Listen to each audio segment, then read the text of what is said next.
আল্লাহ তাআলা সাইয়েদনা ইউনুস আলাইহিস সালামকে ইরাকে প্রেরণ করেছিলেন। ইরাকের বর্তমান যে মোসেল শহর আছে, সেই মোসেল শহরের পাশে নিনোভা নামে একটি নগরী ছিল, অনেক প্রাচীন নগরী, এবং সে সময় থেকেই এই এলাকাটি একটি সিভিলাইজড, একটি সভ্য এলাকা বা জনপদ ছিল। সে এলাকার লোকদের হেদায়েতের জন্য আল্লাহ তাআলা সাইয়েদনা ইউনুস আলাইহিস সালামকে সেখানে প্রেরণ করেন, এবং সেই ইরাকের নিনোভা এলাকাটি আজও বিস্তীর্ণ এলাকা জুড়ে সেখানকার সেই জনপদের বা সেই সিভিলাইজেশনের ধ্বংসাবশেষ কিন্তু আজও সেখানে সংরক্ষিত রয়েছে। সাইয়েদনা ইউনুস আলাইহিস সালামকে যে আল্লাহ তাআলা ইরাকের নিনোভা এলাকায় পাঠিয়েছিলেন, তার আরও একটি প্রমাণ হচ্ছে আল্লাহ রাসূল সাল্লাল্লাহু আলাইহি ওয়াসাল্লাম যখন মক্কা থেকে তায়েফে যান, এবং তায়েফের লোকজন যখন রাসূল সাল্লাল্লাহু আলাইহি ওয়াসাল্লামের দাওয়াতকে প্রত্যাখ্যান করলো, তখন আল্লাহ রাসূল সাল্লাল্লাহু আলাইহি ওয়াসাল্লামের সাথে আদ্দাস নামে একজন খ্রিস্টিয়ান স্লেভ, খ্রিস্টান একজন দাসের সাক্ষাৎ হয়।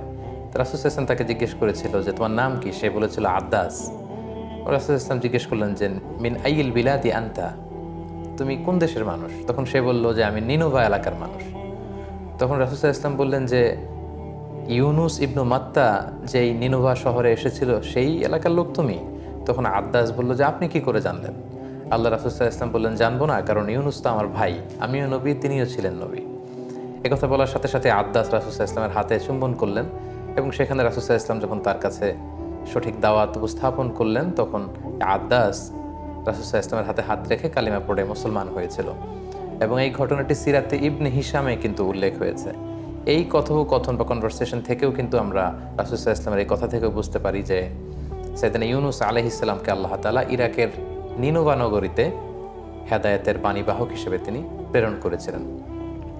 আমরা সরাসরি কোরআন থেকে সাইয়েদনা ইউনুস আলাইহিস সালামের জীবন প্রবাহ জানবার আগে খুব সংক্ষেপে ওনার জীবনে ঘটে যাওয়া ঘটনা প্রবাহের একটি সংক্ষিপ্ত বিবরণ আপনাদের সামনে তুলে ধরতে চাই। নিনোভা এলাকাতে যখন সাইয়েদনা ইউনুস আলাইহিস সালাম তাওহীদের দাওয়াত দিলেন, বরাবরের মতো অন্যান্য নবীদেরকে যেমনি প্রত্যাখ্যান করা হয়, তেমনি সাইয়েদনা ইউনুস আলাইহিস সালামের দাওয়াতকেও নিনোভা এলাকার লোকেরা প্রত্যাখ্যান করলো। আল্লাহ নবী ইউনুস আলাইহিস সালাম বললেন যে আমার দাওয়াত যদি তোমরা না মেনে নাও, তাওহীদে যদি তোমরা বিশ্বাসী না হও, আল্লাহ তাআলার একত্ববাদ যদি তোমরা স্বীকার না করো, তাহলে আল্লাহ তাআলার পক্ষ থেকে কঠিন আযাব কিন্তু তোমাদের জন্য অপেক্ষা করছে। তারা বলল, তাহলে ঠিক আছে, আপনি যদি সত্য নবী হয়ে থাকেন আযাব নিয়ে আসেন। তিনি বললেন, ঠিক আছে, তোমাদের উপর অমুক অমুক দিন ভয়াবহতম আযাব আল্লাহ তাআলার পক্ষ থেকে নেমে আসবে। কিন্তু মজার ব্যাপার হলো আযাব নেমে আসলো না। আযাব নেমে না আসার কারণে সাইয়েদনা ইউনুস আলাইহিস সালাম ভাবলেন যে আমি বলেছি আযাব আসবে, কিন্তু আযাব তো আসছে না। তিনি এলাকা থেকে হিজরত করলেন। কিন্তু সাধারণত নবীদের বৈশিষ্ট্য হচ্ছে ওনারা আল্লাহ তাআলার নির্দেশনা ছাড়া কোনো এলাকা ছাড়েন না, বা নিজ কওমের লোকদেরকে ছেড়ে অন্য কোথাও চলে যান না। কিন্তু সাইয়েদনা ইউনুস আলাইহিস সালাম তিনি এলাকার লোকদেরকে ছেড়ে, এলাকা ছেড়ে হিজরত করলেন, বন্দরে চলে গেলেন। To make the long story short, তিনি বন্দরে যেয়ে একটা নৌকায় তিনি চেপে বসলেন, একটা বোঝাই করা মাল বোঝাই করা নৌকায় তিনি চেপে বসলেন। নৌকা চলতে আরম্ভ করলো, সাগরের মাঝখানে হঠাৎ করে সুনামি তৈরি হলো, ঝড় শুরু হলো, নৌকা ডুবে যাবে প্রায়। সবাই মিলে প্ল্যান করলো যে একজনকে যদি সাগরে আমরা ফেলে দেই তাহলে হয়তো নৌকাটা বেঁচে যাবে। এখন কাকে ফেলা হবে? কেউই তো রাজি হচ্ছে না। তখন তারা লটারি করলো। লটারিতে বারবার ইউনুস আলাইহিস সালামের নাম আসে। তিনবার যখন সাইয়েদনা ইউনুস আলাইহিস সালামের নাম আসলো, সবাই মিলে আল্লাহ নবী ইউনুস আলাইহিস সালামকে সাগরে নিক্ষেপ করলো, এবং আল্লাহ তাআলার আদেশে বিশাল তিমি মাছের আকৃতির একটি বড় মাছ এসে আল্লাহ নবী ইউনুস আলাইহিস সালামকে গিলে ফেললো। ওইদিকে আযাব তখন না আসলেও আল্লাহ তাআলা যখন চাইলেন ঠিক তখন আযাব সাইয়েদনা ইউনুস আলাইহিস সালামের কওমের উপর আপতিত হতে লাগলো। কিন্তু আযাবের নিদর্শন দেখে প্রচণ্ড বাতাস, আকাশ লাল হয়ে যাচ্ছে, মেঘে ঘনীভূত হয়ে যাচ্ছে, বিকট শব্দ হচ্ছে, এগুলো যখন তারা দেখতে আরম্ভ করলো, ইউনুস আলাইহিস সালামের কওমের লোকেরা বুঝতে পারলো যে আসলে ইউনুস ইবনে মাত্তা তিনি সত্যিকার অর্থেই আল্লাহর নবী, তিনি মিথ্যা কিছু বলেননি। আসলে আল্লাহ তাআলার আযাব কিন্তু আমাদেরকে পাকড়াও করবে। এই চিন্তা থেকে ইউনুস আলাইহিস সালামের কওমের সবাই ঘর থেকে বেরিয়ে আসলো, এবং সবাই কান্নাকাটি করে কায়মানোবাকে আল্লাহ তাআলার কাছে তওবা করে তারা মুমিন হয়ে গেল। এবং তাদের তাওবাটা এতটা ইখলাসপূর্ণ ছিল, এতটা আন্তরিক এবং সিনসিয়ার তাওবা ছিল, আল্লাহ তাআলা যে আযাব একেবারে তাদের মাথার উপরে চেপে বসেছে, এখনই সে আযাব তাদেরকে ধ্বংস করে দিবে, আযাব আল্লাহ তাআলা সরিয়ে নিলেন। কিন্তু এলাকায় যে বিশাল ঘটনা ঘটে গিয়েছে তার কিছুই কিন্তু ঘূর্ণাক্ষরেও আল্লাহ নবী ইউনুস আলাইহিস সালাম জানেন না। বরং ওনাকে নৌকা থেকে যখন ফেলে দেওয়া হলো, তিমি মাছ গিলে ফেললো, এবং দীর্ঘ সময় তিনি তিমি মাছের পেটে ছিলেন, এবং সেখানে মাছের পেটে তিনি অনুভব করলেন যে আমি আল্লাহ তাআলার নির্দেশনা ছাড়া চলে আসা ঠিক হয়নি। তখন তিনি তার বিখ্যাত সেই দোয়াটি পড়তে আরম্ভ করলেন, লা ইলাহা ইল্লা আনতা সুবহানাকা ইন্নী কুনতু মিনাজ জালিমিন। অর্থাৎ, হে আল্লাহ, আপনি ছাড়া কোনো ইলাহ নেই, আমি ভুল করেছি, আমি জালেমদের অন্তর্ভুক্ত। উনি যখন আল্লাহ তাআলার প্রশংসা করলেন, তাসবিহ পাঠ করলেন, আল্লাহ তাআলা তিমি মাছকে আদেশ করলেন যাতে ইউনূস আলাইহিস সালামকে সাগরের তীরে কোথাও ফেলে দিয়ে আসে। সেখানে ফেলে দিয়ে আসা হলো। সেখানে আল্লাহ তাআলা লতা, গুল্মলতা, গাছপালা তৈরি করলেন। ইউনূস আলাইহিস সালাম সেখান থেকে সুস্থ হয়ে আবার এলাকায় ফিরে আসলেন এবং ওনার হাতে হাত রেখে ওনার সব উম্মত, ওই এলাকার সব লোক আল্লাহ নবী ইউনূস আলাইহিস সালামের কাছে ঈমান এনে তারা মুসলিম হয়ে গেল। এটি ছিল খুব সংক্ষেপে আল্লাহ নবী ইউনূস আলাইহিস সালামের ঘটনা। এবার আমরা সরাসরি কালামুল্লাহ মাজিদ থেকে সাইয়েদনা ইউনূস আলাইহিস সালামের ঘটনা প্রবাহগুলো শুনবার চেষ্টা করব। সূরাতুস সাফফাতে আল্লাহ তাআলা ইরশাদ করছেন, ওয়া ইন্না ইউনূস মিনাল মুরসালিন। ইউনূস হচ্ছে রাসূলদের অন্তর্ভুক্ত। ইয আবাকা ইলাল ফুলকিল মাশহুন। স্মরণ করুন সে সময়ের কথা যখন সে বোঝাই করা একটা জাহাজের দিকে চলে গেল ইউনূস আলাইহিস সালাম। এখানে আল্লাহ তাআলা আবাকা শব্দটা ব্যবহার করেছেন। আবাকা বলা হয় কোনো দাস যখন তার মনিবের কাছে না বলে, মনিবের কাজ না করে পালিয়ে চলে যায়, সেটাকে আরবিতে আবাকা বলে। তাহলে আল্লাহ তাআলা কেমন যেন একটু ভর্ৎসনার সুরেই এখানে ব্যবহার করতে চাইছেন যে আমার নির্দেশনা ছাড়া, আমাকে না জানিয়ে, আমি বলার আগেই ইউনূস বোঝাই করা নৌকায় যে আরোহণ করলো। ফাসাহামা ফাকানা মিনাল মুদহাদিন। এবং সেখানে আমরা জানি যে লটারি করা হলো। ঝড়ের কবলে যখন নৌকাটি পড়লো বা জাহাজটি পড়লো, একজনকে জাহাজ থেকে সাগরে নিক্ষেপ করতে হবে, সেটা কে হবে সেটা ফিক্স করার জন্য লটারি করা হলো এবং সে লটারিতে ফাকানা মিনাল মুদহাদিন, ইউনূস আলাইহিস সালাম লটারিতে হেরে গেলেন, তার নামই আসলো বারবার। তাহলে ইউনূস আলাইহিস সালামকে ফেলে দেওয়া হলো। ফালতাকাতাহুল হুত।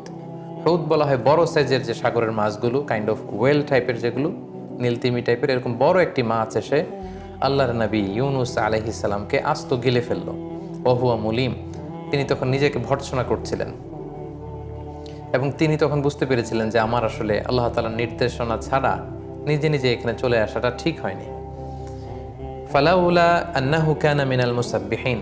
আল্লাহ তাআলা বলছেন, সে যদি সেদিন তাসবিহ না পড়তো। আমরা জানি যে তিনি মাছের পেটে ঢুকে যাওয়ার পরপর তিনি রিয়েলাইজ করলেন যে আমার ঠিক হয়নি এমনটি আসা, এবং তখনই তিনি পড়তে আরম্ভ করলেন, লা ইলাহা ইল্লা আনতা সুবহানাকা ইন্নী কুনতু মিনাজ জালিমিন।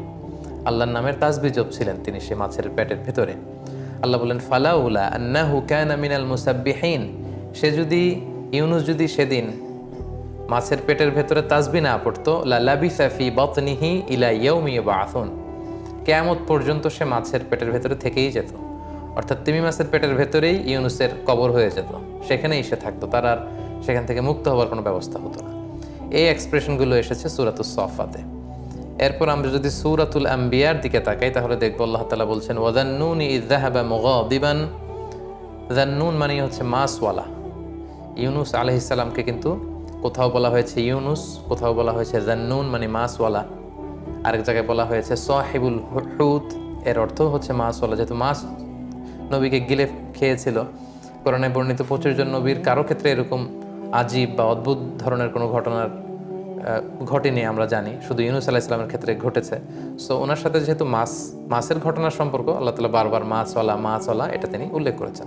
ওয়াযান্নুন মাছওয়ালা অর্থাৎ ইউনূস আলাইহিস সালাম ইয যাহাবা মুগাদিবান, যখন তিনি রাগ করে চলে গেলেন, তাহলে তিনি জাতিগোষ্ঠীর কল্যাণের জন্য তিনি জনপরিসরে তাওহীদের বাণী প্রচার করলেন, আখিরাতের কথা প্রচার করলেন, কিন্তু তার এলাকার লোকেরা, কওমের লোকেরা প্রত্যাখ্যান করলো, রিজেক্ট করলো ইউনূস আলাইহিস সালামের দাওয়াতকে।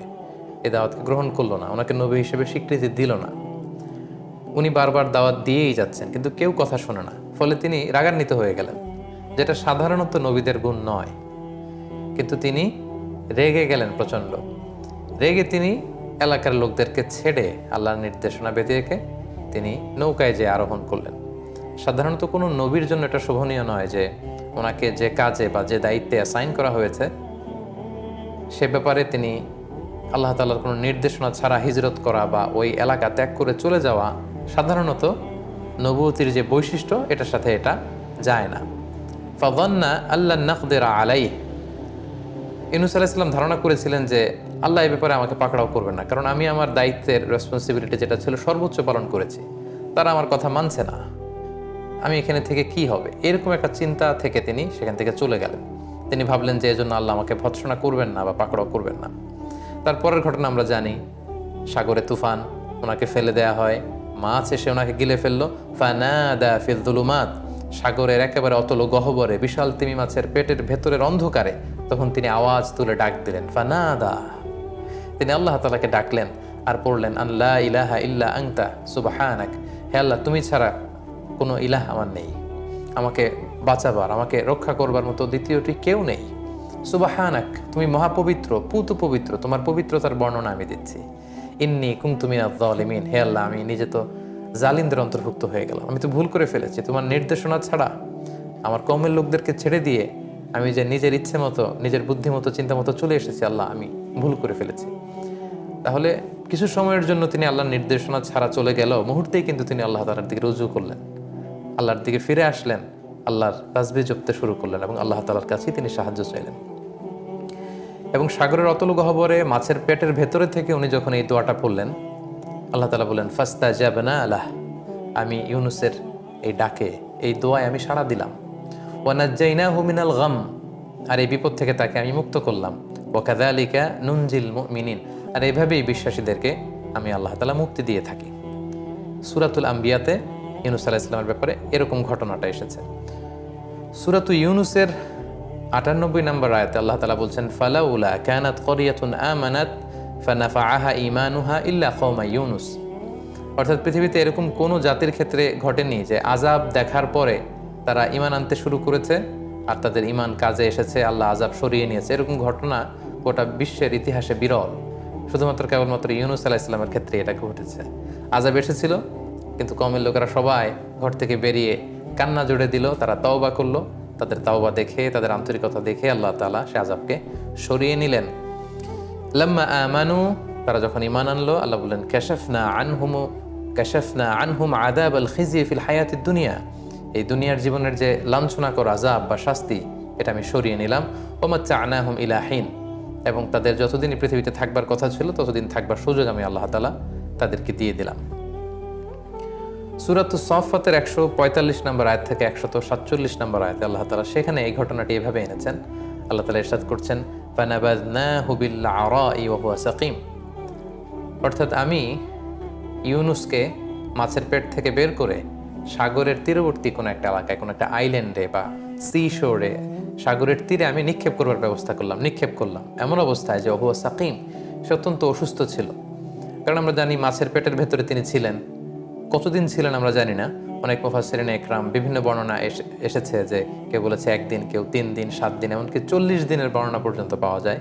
যেহেতু কোরআন এটিকে অনির্দিষ্ট রেখেছে, আমরাও সেটিকে অনির্দিষ্টভাবেই বিশ্বাস করব যে কতদিন ছিলেন আল্লাহ তাআলা ভালো জানেন।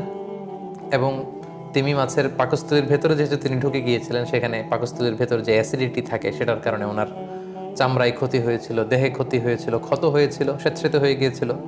এজন্য আল্লাহ তাআলা বলছেন ওয়া হুয়া সাকিম, সে অসুস্থ ছিল। এই অসুস্থ অবস্থায় তাকে আমি তিমি মাছের পেট থেকে বের করে সাগরের তীরে নিক্ষেপ করার ব্যবস্থা করলাম। এই অসুস্থ দেহ নিয়ে তিনি সাগর তীরে পড়ে রইলেন। আল্লাহ তাআলা বলছেন, ওয়া আম্বাতনা আলাইহি শাজারাতাম মিন ইয়াকতিন, তারপর তার চারপাশে আমি লতা জাতীয় কিছু গাছ উৎপন্ন করলাম। সাগরের তীরে সাধারণত গাছপালা থাকে না। আল্লাহ তাআলা বললেন, আমি অসুস্থ ইউনুসকে সুস্থ করবার জন্য সেখানে কিছু ইয়াকতিন, অনেক মুফাসসিরিন ইকরাম এটাকে লাউ গাছ বলেছেন। বেসিকলি ইয়াকতিন হচ্ছে এমন ধরনের কিছু প্ল্যান্টস বা গাছপালা যেগুলোর মজবুত গোড়া হয় না, লতা পাতা দিয়ে যেই ফল ফসলগুলো হয় এগুলোকে ইয়াকতিন বলে, যেমন শসা, বাঙ্গি, তরমুজ, লাউ, এগুলো। তো এই লাউ জাতীয় কিছু গাছপালা আমি ইউনুস এর সুস্থতার জন্য আমি সেখানে উৎপন্ন করলাম। সেই ফল খেয়ে সেটার ছায়ায় থেকে থেকে ইউনুস সুস্থ হয়ে গেল। তারপর আল্লাহ তাআলা বললেন, ওয়া আরসালনাহু ইলা মিআতি আলফিন আও ইয়াজিদুন, তারপর তাকে সেখান থেকে তার কওমের কাছে আমি পাঠালাম যাদের সংখ্যা ছিল ১,০০,০০০ বা তার চেয়েও বেশি। ফাআমানু, এবং নবীকে দেখে তারা সবাই ঈমান আনলো। সুবহানাল্লাহি ওয়া বিহামদিহি। ফামাত্তা'নাহুম ইলা হিন, এবং একটা নির্দিষ্ট সার্টেন পিরিয়ড পর্যন্ত ইউনুস আলাইহিস সালামের কওমের লোকদেরকে পৃথিবীতে বসবাসের সুযোগ আমি আল্লাহ তাআলা করে দিলাম। তাহলে সম্মানিত শুধু এই ছিল কোরআনের ধারা বর্ণনায় সাইয়েদনা ইউনুস আলাইহিস সালামের জীবনী।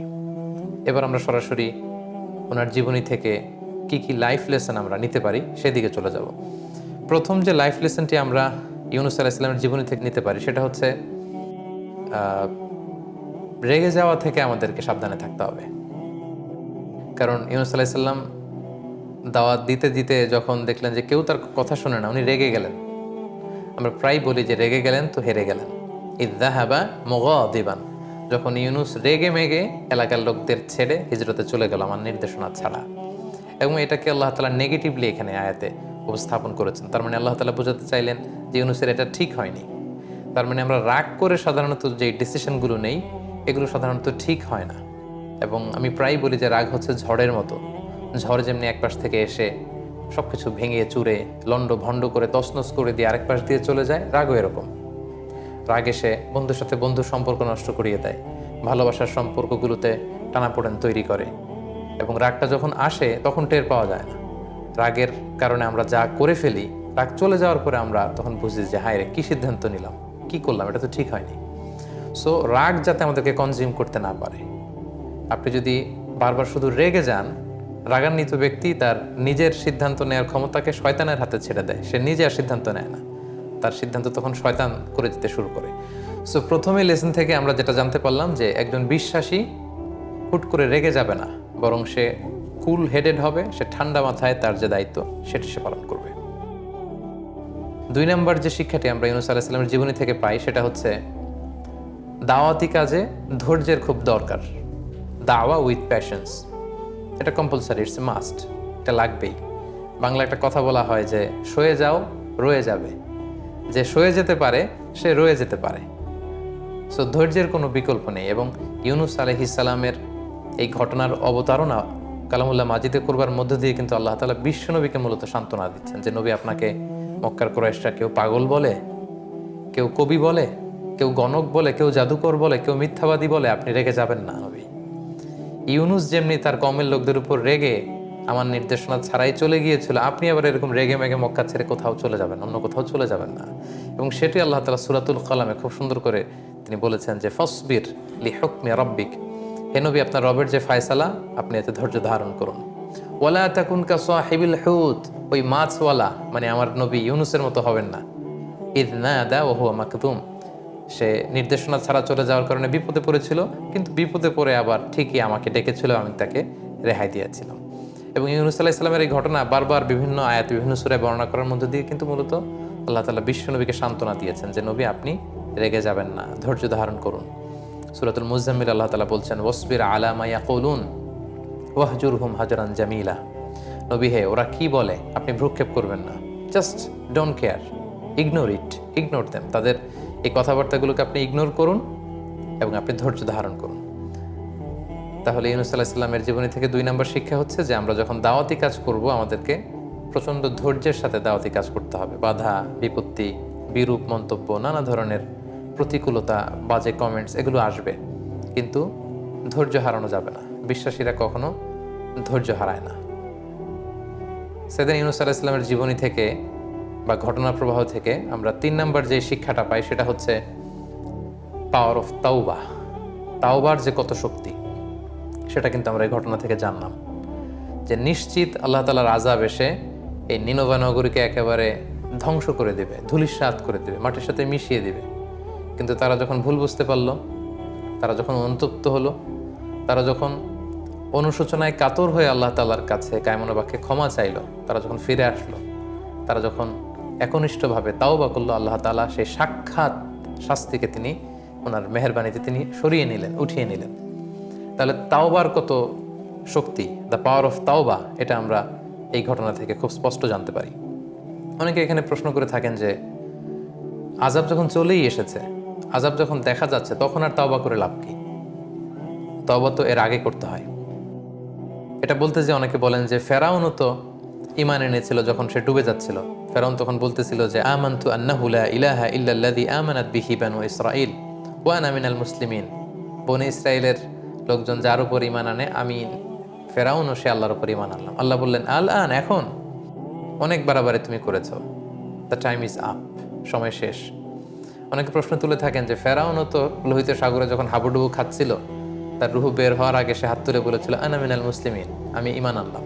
তো আল্লাহ ফেরাউনের ঈমান কবুল না করে ইউনূস আলাইহিস সালামের পুরো কওমের তাওবাকে কেন কবুল করলেন, তাদের ঈমান কেন গ্রহণ করলেন, আযাব দিতে যেও সরিয়ে নিলেন কেন? এর কারণ হচ্ছে নিনভা অঞ্চলের লোকদেরকে এর আগে কোনো নিদর্শন দেখানো হয়নি। এই প্রথম তারা আযাবের ঘনঘটা দেখা মাত্রই তাদের অন্তরে আল্লাহর ভয় চলে এসেছে, তারা একনিষ্ঠভাবে তাওবা করেছে। কিন্তু ফেরাউনের ব্যাপারটা ছিল ভিন্ন। কালামুল্লাহ মাজিদে এসেছে যে ৯ আয়াত, ১ ২ ৩ ৪ করে ৯টা মুআজিজা, ৯টা নিদর্শন একের পর এক ফেরাউনকে, মিশরীদেরকে বারবার এগুলো দেখানোর পরেও ফেরাউনের ঔদ্ধত্য, দাম্ভিকতা কোনোভাবেই কম ছিল না। সরাসরি মুসা আলাইহিস সালাম লাঠি ফেললেন, এটা সাপ হয়ে গেল। পুরো মিশরের বড় বড় জাদুকরদের বানানো জাদুগুলোকে খেয়ে সেই অজগর সাপ, সেই বড় সাপ ফনা তুলে দাঁড়িয়ে রইল। এরকম একটা দুইটা নয়, ৯টা নিদর্শন দেখানোর পরেও কিন্তু ফেরাউন আল্লাহ তাআলার প্রতি ঈমান আনেনি। এজন্য ফেরাউনের প্রেক্ষাপট আর ইউনুস আলাইহিস সালামের কওমের নিনভা নগরীর প্রেক্ষাপট একেবারেই আলাদা। তাহলে এই ঘটনা থেকে আমরা বুঝলাম যে তাওবার পাওয়ার কিন্তু খুব বেশি, চোখের পানির শক্তি অনেক বেশি। এই এক ফোঁটা পানি জাহান্নামের আগুনকে নিভিয়ে দেয়। অনুতপ্ত বান্দার চোখের পানির ফোঁটা, এটা চোখ বেয়ে, নাকের ডগা বেয়ে জমিনে পড়ার আগে আল্লাহ তাআলা বান্দার জীবনে সব গুনাহ ক্ষমা করে দেয়। এবং ২ ফোঁটা পানি আল্লাহ তাআলার কাছে সবচেয়ে বেশি প্রিয়, জেহাদের ময়দানে রক্তের ফোঁটা আর হচ্ছে অনুতপ্ত বান্দার চোখের পানির ফোঁটা। সো কেউ যখন অনুতপ্ত হয়ে আল্লাহর কাছে তওবা করে, সেই তওবা কিন্তু আল্লাহ তাআলা কবুল করেন। তাহলে দ্য পাওয়ার অফ তাওবা, এটা আমরা এই ঘটনার মধ্য দিয়ে জানতে পারলাম। ইউনুস আলাইহিস সালামের এই জীবনী থেকে আমরা আরেকটা ব্যাপার জানতে পারি, সেটা হচ্ছে আল্লাহ তাআলা তার সৃষ্ট যে কোনো প্রাণীকে যে কোনো কাজে তিনি লাগাতে পারেন। জাস্ট আল্লাহ তাআলা অর্ডার করেন। তিনি হচ্ছেন কুন ফায়াকুনের মালিক। তিনি শুধু বলেন হও, সাথে সাথে হয়ে যায়। বি ইট ওয়াজ। ফাআলুল লিমা ইউরিদ, তিনি যা ইচ্ছে তিনি তাই করতে পারেন। তার নমুনা বা নিদর্শন কিন্তু আমরা ইউনুস আলাইহিস সালামের এই ঘটনা প্রবাহের মধ্য দিয়ে দেখলাম, যে তিনি সাগরের মাছকে যখনই বললেন যে এখন তুমি ইউনুসকে গিলে ফেলবে, বিশাল তিমি মাছ ইউনুস আলাইহিস সালামকে গিলে ফেললেন, কিন্তু ডাইজেস্ট করলেন না। আল্লাহ ডাইজেস্ট করালেন না, তিমি মাছ কিন্তু পেটের মধ্যে রেখে দিল। এবং আল্লাহ তাআলা যখনই বললেন যে তাকে আবার সাগরের পাড়ে রেখে আসো, তিনি যখন পেটের ভেতরে তাসবিহ পড়ছিলেন, সেই তিমি মাছ কিন্তু, যে তিমি মাছ গিলে ফেললো টপ করে, সেই তিমি মাছ আবার সাগরের তীরে উদ্গীরণ করে ইউনুস আলাইহিস সালামকে রেখে আসলেন। তাহলে আমরা দেখলাম যে যেই প্রাণীকে আল্লাহ তাআলার প্ল্যান অনুযায়ী আল্লাহ যখন কাজে লাগাতে চান, সেটা কিন্তু আল্লাহ তাআলা লাগিয়ে থাকেন। আমরা দেখেছি যে আবাবিল, মানে ঝাঁকে ঝাঁকে পাখি দিয়ে তিনি আব্রাহার বাহিনীকে ধ্বংস করেছেন। যে আব্রাহা আল্লাহর ঘর কাবাকে ধ্বংস করতে এসেছিল, তাদেরকে ধ্বংস করার জন্য আল্লাহ পাখির ফোর্স, বার্ড ফোর্সকে কাজে লাগালেন। ওয়া আরসালা আলাইহিম তৈরন আবাবিল, ঝাঁকে ঝাঁকে কোত্থেকে যেই পাখির ঝাঁক এসে পাখির ২ পায়ে ২টি আর চঞ্চুতে ঠোঁটে ১টি করে পাথর ঝাঁকে ঝাঁকে আব্রাহার সৈন্যবাহিনীর উপর পাথর মেরে তাদেরকে একেবারে কাসফি মাকুল, খেয়ে ফেলা তৃণভূষির মতো বানিয়ে দিল। তার মানে কখনো তিনি তার প্ল্যানকে বাস্তবায়ন করার জন্য সাগরের তিমি মাছকে কাজে লাগান, কখনো তিনি আকাশে ভেসে বেড়ানো পাখিগুলোকে কাজে লাগান। আবার যেই আব্রাহা কাবা ঘর ধ্বংস করার জন্য হাতিতে চড়ে এসেছিল, সূরাটির নাম হচ্ছে সূরাতুল ফিল, মানে হাতির সূরা, দ্য সূরা অফ এলিফ্যান্ট। এবং সেই ইয়ামান থেকে হাতি মক্কা পর্যন্ত এসেছে, কিন্তু মক্কার ওই জায়গার পর থেকে যখন আল্লাহ তাআলা হাতিকে অর্ডার করলেন যে এর সামনে আর যাওয়া যাবে না, ঠিকই হাতি কিন্তু আর সামনে যাচ্ছিল না। আব্রাহার বাহিনী হাতিকে পেটাচ্ছিল, অর্ডার করছিল, ফোর্স করছিল, কিন্তু হাতি কিন্তু সামনে যাচ্ছিল না। এর মানে হচ্ছে আল্লাহ তাআলা তার সৃষ্ট জীবদের মধ্যে থেকে যাকে যখন যেই ব্যাপারে অর্ডার করেন, তারা সেগুলো পালন করতে বাধ্য। তাওআন আও কারাহা, ইচ্ছায় হোক অনিচ্ছায় হোক, তারা করতে সেটা বাধ্য। এবং ইউনুস আলাইহিস সালামের মাছের পেটে কি করে তিনি বেঁচেছিলেন, কিভাবে এটা সম্ভব, এটা নিয়ে প্রশ্ন তুলে থাকেন। সেক্ষেত্রে আমরা একটি ঘটনাকে উল্লেখ করতে পারি, যেটি পশ্চিমা বিশ্বের বিভিন্ন জাতীয় দৈনিকে এসেছে। আমরা আমাদের ডেসক্রিপশন বক্সে সেই ঘটনার লিঙ্ক শেয়ার করে দিব। জেমস বার্টলি নামে একজন নাবিক ছিল। সে তার বাকি 2 জন বন্ধুর সাথে একবার ফকল্যান্ড আইল্যান্ডে, সাউথ আটলান্টিকের পাশে, তারা বড় মাছ শিকার করতে গিয়েছিল। সেখানে এক তিমির সাথে তাদের কনফ্লিক্ট হয়। ওই তিমিকে তারা হত্যা করতে চায় এবং আহত করে ফেলে, এবং এক পর্যায়ে এই জেমস বার্টলি নামক লোককে ওই তিমিটা খেয়ে ফেলে। তো আহত হয়ে যাওয়ার কারণে কিছু সময় পরে ওই তিমিটা যখন মরে সাগরে ভেসে ওঠে, তখন তারা সেটাকে জাহাজের উপর উঠিয়ে ওটার পেট কেটে এই জেমস বার্টলিকে 36 ঘন্টা পর বের করে, এবং সে জীবিত সেখান থেকে বের হয়। তো পৃথিবীতেও কিন্তু এরকম অদ্ভুত আজীব ঘটনা এটা ঘটেছে। আর সেক্ষেত্রে ইউনুস আলাইহিস সালাম ছিলেন আল্লাহ তাআলার একজন নবী এবং কোরআনে বর্ণিত 25 জন নবীর মধ্যে থেকে একজন নবী, এবং সেক্ষেত্রে আল্লাহ তাআলা এটা করতেই পারেন। এবং আল্লাহ তাআলা তার সৃষ্টির মধ্যে থেকে যাকে যখন যেটা অর্ডার করেন, সেই প্রাণীকুল, সেই মৎস্যকুল, সেই পক্ষীকুল, তারা সেগুলো পালন করতে বাধ্য। সাইয়েদনা ইউনুস আলাইহিস সালামের জীবনী থেকে সর্বশেষ যেই লেসনটা আমরা পাই সেটা হচ্ছে পাওয়ার অফ দোয়া। দোয়ার যে কত শক্তি, ইটস লাইক এ মিসাইল। এটা মিসাইল ক্ষেপণাস্ত্রের মতো। আমি প্রায় বলি যে দোয়াটা হচ্ছে একটা শিল্প, এটা করতে জানতে হয়। কিভাবে আল্লাহর কাছে চাইতে হবে, কেমন করে চাইতে হবে, কোন প্রসেসে চাইতে হবে, এই প্রক্রিয়াটা, এই মেকানিজমটা জানতে হয়। এবং এটা যে কতটা পাওয়ারফুল আমরা সাইয়েদনা ইউনুস আলাইহিস সালামের এই ঘটনা থেকে আমরা জেনেছি যে আল্লাহ তাআলা সরাসরি বলছেন ফালাউলা আন্নাহু কানা মিনাল মুসাব্বিহিন। ইউনুস যদি তাসবিহ না পড়তো মাছের পেটে, তাহলে সেখানে ইউনুস শেষ হয়ে যেত। লালাবিসা ফি বাতনিহি ইলা ইয়াউমি ইউবআসুন। কিয়ামত পর্যন্ত ইউনুস সেই মাছের পেটেই থাকতো, মাছের খাদ্য হয়ে যেত। ওটাই হতো সলিল সমাধি, ওটাই হতো ইউনুসের কবর। কিন্তু সেই বিপদের মুহূর্তে যখন আল্লাহ নবী ইউনুস আলাইহিস সালাম আল্লাহর তাসবিহ পড়ছিলেন, আল্লাহর গুণগান সেখানে গাইলেন এবং আল্লাহর কাছে তিনি কায়মন বাক্যে দোয়া করলেন, ঠিক সেই মুহূর্তে আল্লাহ তাআলার সাহায্য কিন্তু সেখানে পৌঁছেছে। এবং এই দোয়াটি দোয়াই ইউনুস নামে পরিচিত, যেটি আল্লাহ রাসূল সাল্লাল্লাহু আলাইহি ওয়াসাল্লাম সুনানে তিরমিজির বর্ণনায় তিনি উল্লেখ করেছেন যে দাওয়াতু যিন্নুন। যিন্নুন মানে হচ্ছে মাছওয়ালা, অর্থাৎ ইউনুস আলাইহিস সালামের দোয়া। যে দোয়াটা তিনি মাছের পেটে করেছিলেন, এবং এই দোয়াটি আল্লাহ তাআলার অত্যন্ত প্রিয় একটি দোয়া, তিনি খুব পছন্দ করেন। কোনো বান্দা যদি এই দোয়াটা করে, আল্লাহ তাআলা বড্ড পছন্দ করেন। দোয়াটি হচ্ছে লা ইলাহা ইল্লা আনতা সুবহানাকা ইন্নী কুনতু মিনাজ জালিমিন। এর অর্থটাও বড্ড সুন্দর।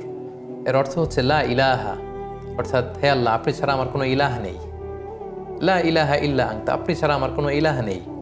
সুবহানাক, আমি আপনার পবিত্রতা বর্ণনা করছি, আপনি পুত পবিত্র। ইন্নী কুনতু মিনাজ জালিমিন, আল্লাহ নিশ্চয় আমি ভুল করে ফেলেছি, নিশ্চয় আমি অন্যায় করে ফেলেছি, নিশ্চয় আমি জালিমদের অন্তর্ভুক্ত। হে আল্লাহ, নিশ্চয়ই আমি সীমা লঙ্ঘনকারীদের অন্তর্ভুক্ত। কেউ যদি কোনো বিপদে পড়ে এই দোয়াটা পড়ে, আল্লাহ তাআলা তার ডাকে সাড়া দেয়, সেই দোয়াটি আল্লাহ তাআলা কবুল করেন। আল্লাহ রাসূল সাল্লাল্লাহু আলাইহি ওয়াসাল্লাম বলেছেন ফাইন্নাহু লাম ইয়াদউ বিহা রাজুলুন মুসলিম ফি শাইইন কত্তু।